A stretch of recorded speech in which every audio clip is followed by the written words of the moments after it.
because there's this thing that's always looking out for, am I safe? Am I safe? Am I safe? Am I safe?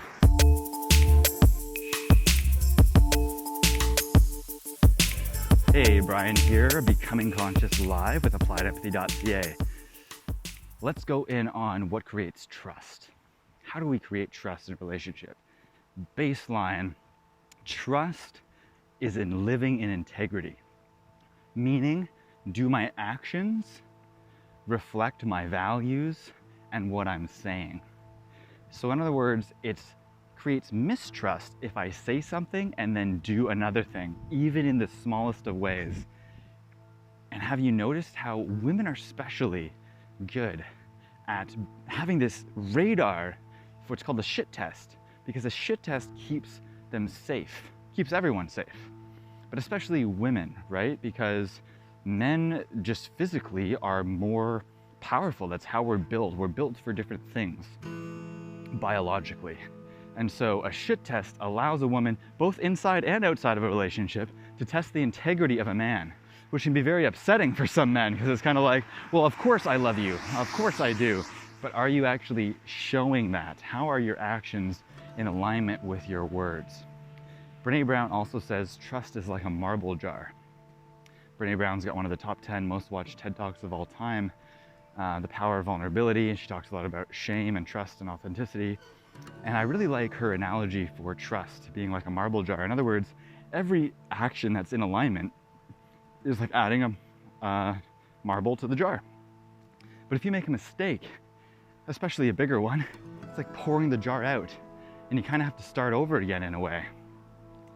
And I think that analogy like fits for me in part at least, but just being able to see how every action leads to helping that other person's kind of like amygdala, if we want to say. I'm not a biologist, but shut off almost, because there's this thing that's always looking out for, am I safe? Am I safe? Am I safe? Am I safe? And especially in the man side of a relationship, but in general, different ways that we say, yes, you're safe. Yes, you can trust me. Yes, I've got this. Yes, you can relax.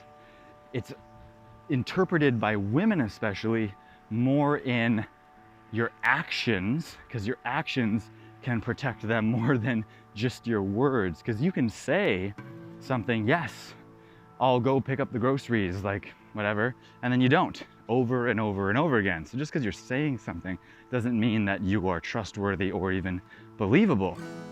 So that's baseline trust. So if you want to have an amazing relationship, especially in the bedroom, in the sex department, then that begins way before you get into bed with each other. In any relationship, it takes time, you know? And we're showing our character through our actions, through our words. And that's helping each other relax. So you can even ask consciously to friends, family, and especially intimate partners, what do you need to feel safe? What would help you feel more seen or heard? What else do you want in this relationship? And how can I be a part of creating that? So again, we're engaging from a place of us. Because there's a relationship, there's two of us here, and how can we both get the most out of this? And asking those questions, some people don't want to because they don't actually want to change, they just want the other person to change. But if you're watching this video, I know that you want to change too. You're willing to look at yourself and say, how can I be better? How can I do better? How can I be different? And not just for that other person, but of course for yourself, because you want to be the best version of yourself.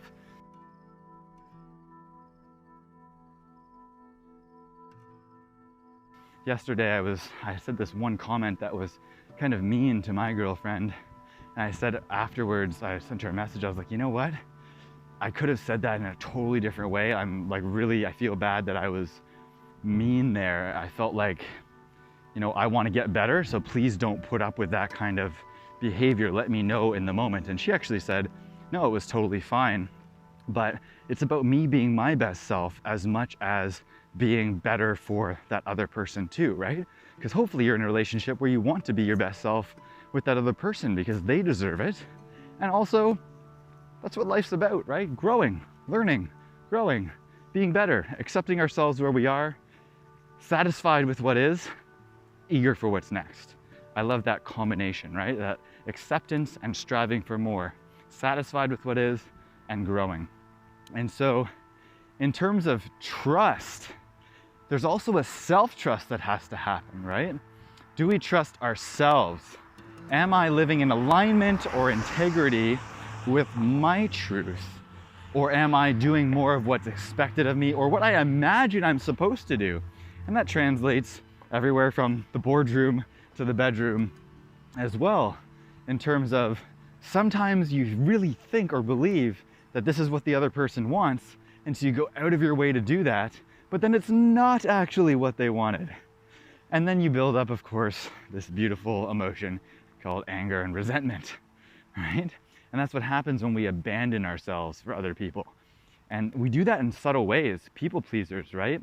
Because we learn to be codependent in our relationships, most of us, it seems, growing up, where the emotions of a family member were felt by everyone. And so in order to help ourselves feel better, we try to give that other person what they needed to calm down or feel better. People pleasing. If only if I change, if I meld myself to what you need, then we can all feel better.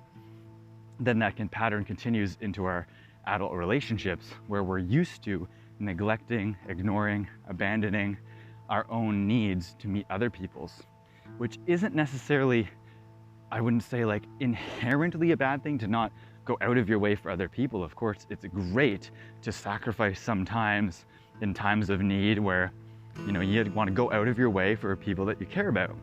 But if you do that consistently, over and over and over again, especially over years, as a lot of people do, not only are you going to get burned out, but you're going to be resentful and completely lost and confused in your own life. And that's a lot of people I've coached, into their 40s and 50s. They go, I don't really actually know who I am or what I want in life, because you've put everyone else first but yourself. And that's beautiful because it came from a good intention, but ultimately, look, you ended up harming. And then that's where anger and resentment comes from towards other people. We project our own pain onto other people. And so this really is a self-work game. We have to be willing to be like, okay, how have I created this for myself? Stop victimizing myself and forgive myself also, because these are adaptations, right? These were coping mechanisms that we learned to meet our needs at the time. So what got you here won't get you there. In other words, that worked at the time, and now that same behavior or pattern is what's holding you back or what's stopping you from creating this next level of awesome growth, of connection, love, acceptance, all of these, whatever you want in your relationships. So let's end it there. Any questions on trust? I'd love to dive deeper. Any other resources you have, we can share together. And of course, specific situations on, trust being built or trust being broken. Any insights from this, I would absolutely love to hear from you. And we'll see you next time.